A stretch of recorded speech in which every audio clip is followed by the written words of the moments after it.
Dans l'actualité également, cette découverte qui apporte un regard nouveau sur la vie dans les camps de concentration. Regardez cette photo, elle est restée célèbre. Avril 1945, la découverte des prisonniers dans le camp de Buchenwald. Eh bien, c'est dans ce camp qu'a séjourné un Français. Il s'appelle Jean Ohen. Après sa mort, dans un grenier, sa famille a découvert, dans une boîte en fer, des centaines de feuillets en forme de journal de bord. C'est ce récit, publié par sa famille, qui est édité aujourd'hui dans un livre. Daniel Wolfram, Pascal Stelletta. Un jour, cet historien est contacté par la famille d'un ancien déporté au camp de Buchenwald. Dans le grenier, sorti de l'oubli par sa petite fille et son mari, une boîte contenant un manuscrit abandonné depuis 70 ans. L'historien découvre le journal de Jean Ohen, écrit dans le camp de concentration des documents exceptionnels. Jour après jour, pendant 2 ans, clandestinement, le déporté a consigné tout ce qu'il voyait dans le camp. Ces pauvres corps étaient empilés, pêle-mêle, nus et décharnés, à même le sol en les jetant du haut du camion. Voilà, veuves, mères et filles, ce que l'on fait du corps de l'être cher que vous avez vu partir un jour et qui ne reviendra jamais.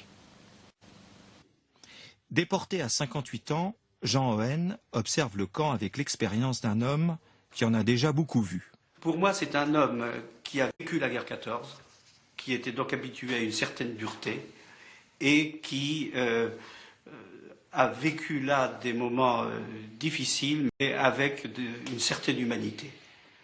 Le résistant Jean Ohen est arrêté en 1943. Il fait partie des 25 000 Français déportés au camp de Buchenwald. Ces Français, accusés d'avoir perdu la guerre en 1940, sont très mal reçus par les déportés des autres nationalités. Ces Polonais affectés aux différents services de la désinfection prenaient un plaisir sadique à bousculer tous ces malheureux. Jacques Rancy, lui aussi déporté à Buchenwald, retrouve dans ce journal ses propres souvenirs. À l'arrivée de Buchenwald, il y avait des Polonais. Bon, les Polonais nous ont pris à partie en disant « vous nous avez laissé tomber, c'est dégueulasse, etc. » On n'était pas dans le petit... Et après, on s'est expliqué. Mais comment Jean Ohen s'est-il procuré du matériel pour écrire dans le camp?